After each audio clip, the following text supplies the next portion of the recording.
What's up, my niggas? You know what I'm saying? Welcome to Danzo Chronicles. It's another series that I'm starting, man. But pardon me. We're gonna be using this kind of time to do this kind of reaction, man. So welcome to Danzo Chronicles. You know what I'm saying? We got the Totonia Rhythm produced by Levels. You know what I'm saying? And I'm just gonna be looking at 3 artists from this rhythm. I'm gonna be looking at Ango Epatan.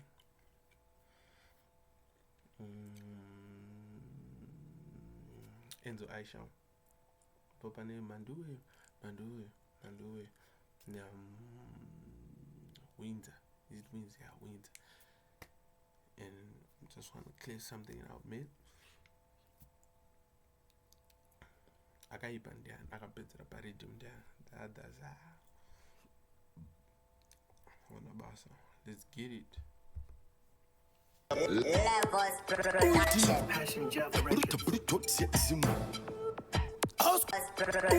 Passion Java Records.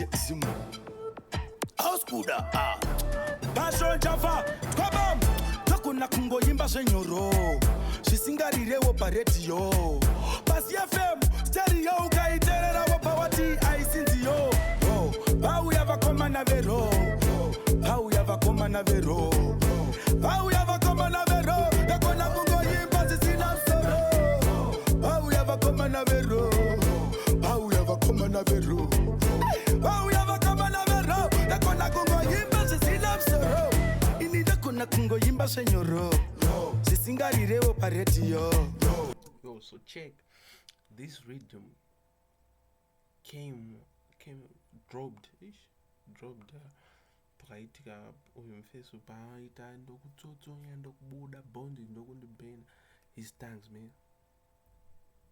And my kwangu mafungiro angu, I was thinking the rhythm came out in supporting because he is the sponsor of an Ango Epatan, even in the Sport Records, you know what I'm saying?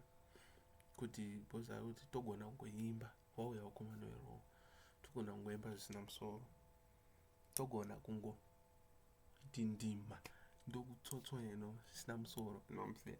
I don't really know if you get me sense, but that's what I'm saying. Let's get it. Basi FM Stereo Kaiterera Levels what I sense yo Mike Tipa unoritsanzi yo Chitanga waterera iyo iro ID wapareti yo Pau yava koma na vero Pau yava koma na vero Pau yava koma na vero Dakona kungo yimba sisina soro Pau yava koma na vero Pau yava koma na vero Pau yava koma na vero Dakona kungo yimba sisina soro Simtanzo mangoma ekuoro Asi mangoma eku kitchen party Mangoma atinonzwa nemagaisi takarohwa nemandudu tiri kuhoro variko wani vanoimba gospelo koinda tadzinda imba zvemuchero tokutsotonya tokubuda maumba tirimo imomo muro vauya vakomana vero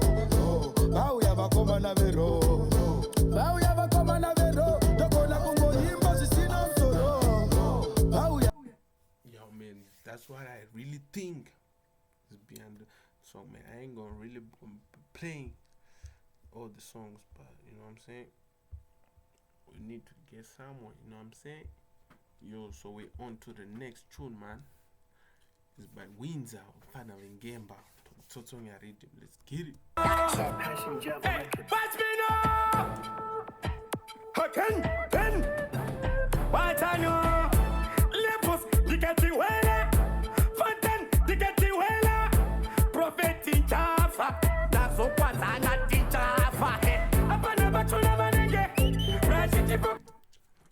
If you really have to look it, Fana watching Deveku is really talking to the people who are against Passion Java's tongues, you know what I'm saying?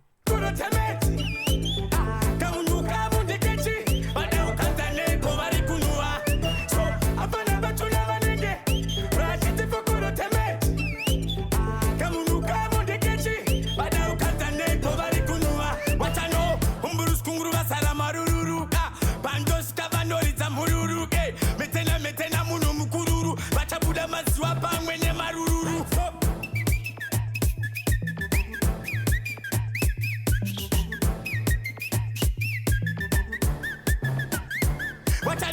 tinenge tafanda tokubuda tinokurwatswa bamutichitwibida makara munoda zvinotsobida dasukaipapo zviwa munopaute tina magara munotoda zvinotsobida. You always looking for that cloud mukutsaka nokuti the passion past, you know what I'm saying? But you really gotta think outside the box.